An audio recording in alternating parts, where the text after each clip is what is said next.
What's up, everyone? This is the Godfather Dictator back with Chapter 5, first Rachel chapter. Now, before we get into the chapter, because there's a couple of fights, but we're going to be doing the Fiend Challenge, and I will obviously not commentate during the Fiend Challenge. But talking about Rachel in general, I see there's a lot of hate about that character in general. And like, while I'm not a huge fan of her, her moveset and all of that, it's not like that bad. It's not definitely not that bad. The only problem I think that I have with Rachel that kind of bothers me is how I feel she kind of interrupt the flow of the game, if that makes sense. So because of that, I feel it would have probably just been better to give her like a separate story on their own, where you do a specific chapter and it doesn't really interrupt the flow of the game, because the way they did that, it's like they want us to care about the story, but the story is not like all that deep to begin with, so personally it's never something that I really focused on in these games. So here, by the way, you can change that essence from that fight to the next fight. But yeah, so that's what I wanted to say towards Rachel. I'm not like hating on the character that much. She does have, a lot of flaws, if you want, especially when it comes to her AoE, her actual move set, and all of that. There's a lot of weakness in there, especially if you compare to the speed of Ryu. But otherwise, the only fight that I think it's super problematic to do no damage is the twin sisters, Histarosh and Nietzsche, or Nike, however you pronounce it. So after we dispatch those guys, we have also another fight right outside the door. We'll do that fight.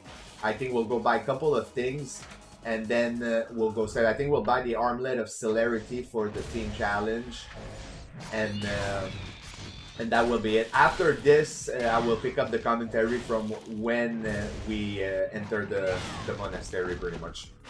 So enjoy the follow-up fight with the Fiend Challenge.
All right, so now we just did the theme challenge. We're entering the monastery. Now that I think about it, though, that theme challenge is not really needed in that sense that I always did it, you know, to have more money to be able to buy stuff. But we pretty much have overabundance, I would say, of essence in that run. So I don't think overall that it's required to do that theme challenge. Obviously, if you play for Karma, you will want to do it. But yeah, if not, don't waste your time on this. For this fight, we're gonna be using the essence from the leftover enemies here to go start the Ren Ninja fight. And it's kind of good to chain the essence for those fights because they're not easy, and especially if you're not using enhancement, you do a little less damage. So ET will not kill some of these guys compared to here because of that costume. You will be able to one-shot those dudes. Even without ultimate technique. And that's pretty much our strongest combo as far as I know, the XYY or the square triangle, depending on what controller you're playing with. So you want to be careful here for, you know, their incendiary shuriken, obviously, and you can counterattack them. Be careful of their grab. Rachel's movement, if you go sideways, it's pretty fast, but if you go back and forth, it's pretty slow, you know. It has that backflip thing, and that leaves you pretty vulnerable. But that's about it for that chapter. It's a relatively short chapter, but you can use it, you know, to farm a little bit of money for resources if needed for Rachel. So I hope you enjoyed, and I will catch you up on the next chapter with Ryu. Peace out.